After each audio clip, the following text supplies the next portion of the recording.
आमे तांको केमिति सचैछि कहले अछि जाको जति चरम ज्ञान भीतर आमे पसी थांते म आलोचना करिबी चरम गोटे गोटे पाए तांकर परिचय लुचि रही ए चरम पृष्ठारे से किए तेणु से कौन करते तेणु आज आम जमीती सजे जमीती उपस्थापन करी केवल जुगलीला को अनुभव करी अवतार अवतारी मानकर आम आमर से जानिबा ज्ञान रे आज आम उपस्थापन करी चलीचे किंतु तांकर परिचय स्वतंत्र केमिति स्वतंत्र केमिति कौन से एक कथाटी आज मन पकई दूची 2002 मसीहा जनवरी 2 तारीख आमर जनवरी पहलाटी वार्षिक उत्सव से जनवरी 2 तारीख जो दिन वार्षिक उत्सव सरी सका नामाचारी विदाय गले कहले टिके काम अच्छे तुम से दिन सब बहु लोक रोचे नामाचारी जीवा 2 तारीख दिन से गले बसी आमर मुझे जो रोचे से घरे जा बसिले प्रतिष्ठा कले कही घर प्रतिष्ठा करनी आम जादे से गले प्रतिष्ठा करदे बुलिक घर चारिगर 3 थर करदे बसिले मु पादटी आमुसुछु नीर भाई पंखाटी करुछु पंखा करुचुनी कहले समस्त तो आमको विभिन्न सजे विभिन्न कथा शैली कले कि रामकृष्ण भजन भी लिखुंट गाँव मत आम तो सब सामान कर सांगे तुम्हें केमी कौन आम सहित तो बहुत दिन मिसेल पाठ पढ़ा जीवन 1966 मसीह चतुर्थ तेणु तुम्हें आम विषय केमी कौन आम विषय टे जानूच टे कहल आमको अनुभव करुमी अनुभव कर से तो जमी प्रकार चित्र कृष्ण को सजाई जमी चित्र राम को सजाई आपड़ तो कमी चित्र धरी आसीना बुझे ना सार यही कथा मुझे आपड़ तो सेमती चित्र धरी आसीना केते सुंदर भाव रामकृष्ण को माने सजाई के लावण्य ठाई करी कहते आर्टिस्ट माने चित्रकार माने आपन को सेमती चित्र हो आसीना राम को जमी सजाई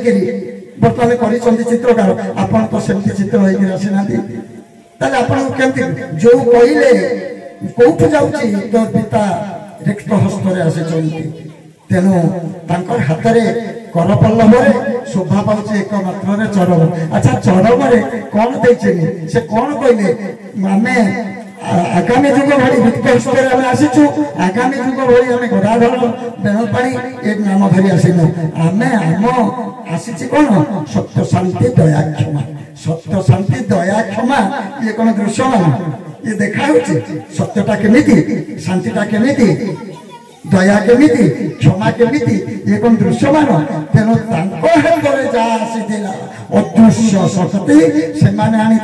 दृश्यमान शक्ति ये आनी अदृश्य शक्ति कौन बात सारे एक परिपूरक ना ठीक ना आमे ताधे फसिले पर्यंत समय बहुत प्रश्न मत आसे पर्यंत भाई ठाकुर कहले रिक्त हस्तर जाइछंती पुणी कौन करे कलर पल्लव तू शोभा पाऊ चरम तू एकमात्र शोभा पाऊ केमिति ठाकुर परस्पर तो विरोधी आम जने ये भल आज गोटे मोर गोटे भाग्य आमर भैसागार जन अजय भाई अच्छा जड़े श्रोता से जड़े श्रोता सारे जड़े श्रोता कहीं ना विभिन्न समय अजय भाई कथा कहि केमिति प्रश्न भितर अच्छी तार समाधान केमिति मो भितर अच्छी प्रश्न समाधान मु करी आगे शेष से केते प्रश्न कही से प्रश्न समाधान केमिति भाव सरल आज हम सरल भाव तेणु सत्संग नुहे जे मो मन इच्छा मो गपी दे चली जीवी सत्संग होची अन्य मानक भितरे थिबा संदेह प्रश्नवाचकी दूर करिबा तांको यथाचित सम्मान दवा तांकर भाव को ए होची सत्संग सार कौन कहतु सत्संग कौन मो जा आसला मोर पार्टी की कहीदे चली जी समस्त ग्रहण समस्त ग्रहण करेंगे तेणु से कौन है ये जो पुरुषटी आसिले ये पुरुषंकर परिचय को आगे टिके जीवा ये कहीं लिखिले रिक्त हस्त जदि तेनु टिके जीवा चरम को लिखुंट कौटी। अच्छा ये पुस्तक जो चरम शास्त्र टी निगम तत्व ये तो चरम शास्त्र वर्तमान आपको समस्ते कहते मुझे निगम तत्व मो भाषा ये निगम तत्व चरम शास्त्र कहीं प्रभु थिला पर्यंत ये शास्त्र थिला कहीं जदि यह शास्त्र बोली आम विवेचना नबा ताले ये धुआं बाण हो बुझिले कहीं से लिखिं शास्त्र धुआं बाण लिखिना तेणु ये पुस्तकटी ये जो प्रकाश रिक्त हस्त कर कमल ये निगम तत्व रूप नाई कि रेख नाई अच्छी कौटी अच्छी। अच्छा हाथ में 100 गोटे अक्षर मुझे 100 गोटे अक्षर लिखाई अच्छी कमी सूक्ष्म तत्व तो हुई कि ये स्थूल तत्व लिखिदे गोटे जिते अस्त्र शस्त्र आयुध आसी स्थूल आसी किंतु ये शास्त्रटी मानस ये जो आलोचना जो मैंने करुँच रिडिंग जो मैंने पढ़ुं मुझे भाषा कहे ये रिडिंग कर दौरान चरम कि भर को पशि ना भर को प्रवेश करना ये रिडिंग करने ठाकुर ना भर को प्रवेश करने निगम तत्व भर को प्रवेश करने ठाकुर आपको लिखिं केत निगम तत्व आज मुझे कथा वस्तु आज आपको पढ़ी किंतु आज मन पकईदेवी खाली से कथा गुड़िक अच्छी परिचय आ भर लुचिक रही तेणु से जो पुरुष आसिले निजक आम आज परम तत्व कहे परम ब्रह्मर जुग शुणु ये खाली मोर ब्लैक बोर्ड कम यहाँ क्लास कम जो अनादि ब्रह्म आसिले से 3 भाग में विभक्त हो गए सत चिति आनंद सचिदानंद पुरुष अनादि ब्रह्म होती सचिदानंद पुरुष सत चिति आनंद सत चैतन्य चैतन्य स्वरूप जीव भीतर चेतना केन्द्र लीला कर सत रूप चैतन्य रूप सम विद्यमान से 2002 मसीहा कथाटी कहीदे जिते ये कथाटी मुझे सर छाड़ी जाइए कहले कहले आम सर्वव्यापक मुझे आप जनातु ना राम आसी देहधारी कृष्ण आसी देहधारी किंतु पूर्व आम सर्वव्यापक आम थिलु सृष्टि आरंभ सर्वव्यापक मुझे आप सर्वव्यापक माने ना आम ही चैतन्य आम ही गुरु आम ही चैतन्य आम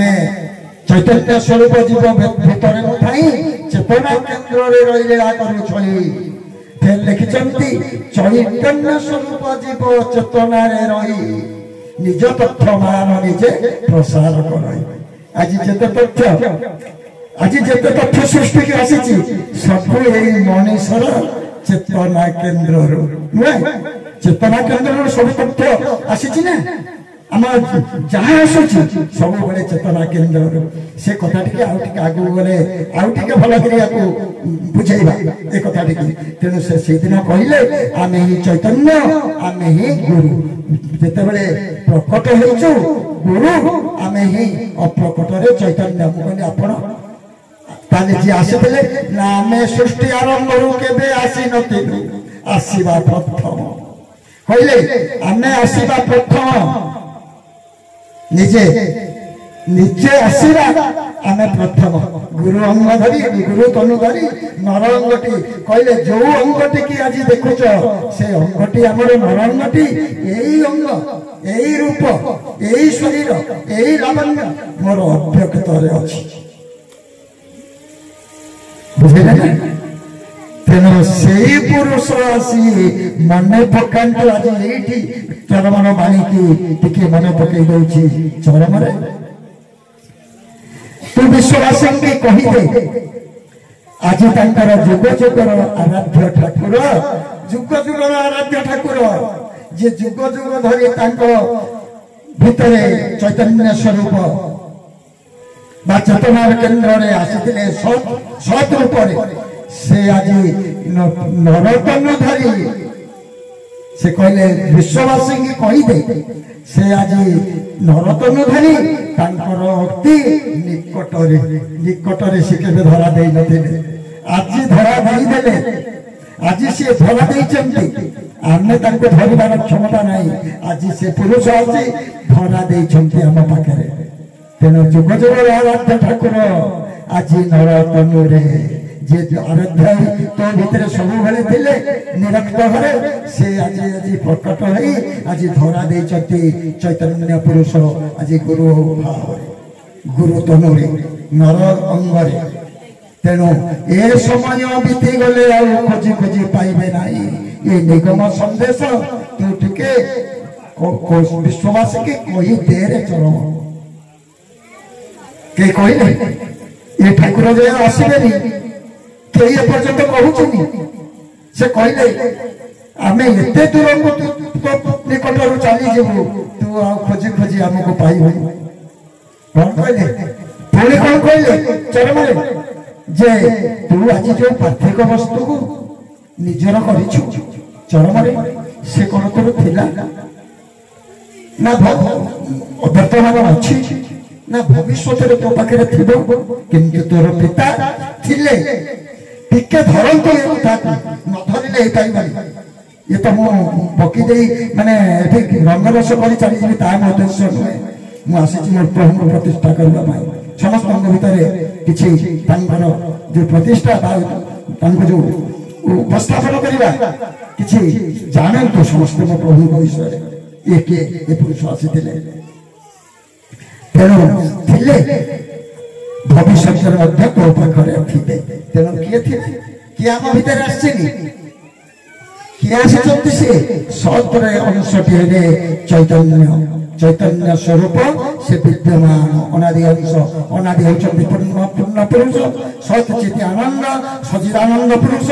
सतरे आसिले चैतन्य चित्तरु आसिला देह से चित्त माध्यम आसुची नरअंग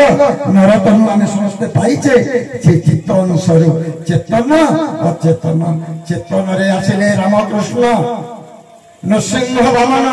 अवतार अवतारी सिद्ध साधन एमाने आसिले चेतन स्तर आम आसिले अचेतन स्तर चेतन अचेतन ए कथारे मीमांसा चेतन मध्य अचेतन अचेतन से चेतन दुई को समभावे देख तेबे पाइबो ज्ञान सुख चेतन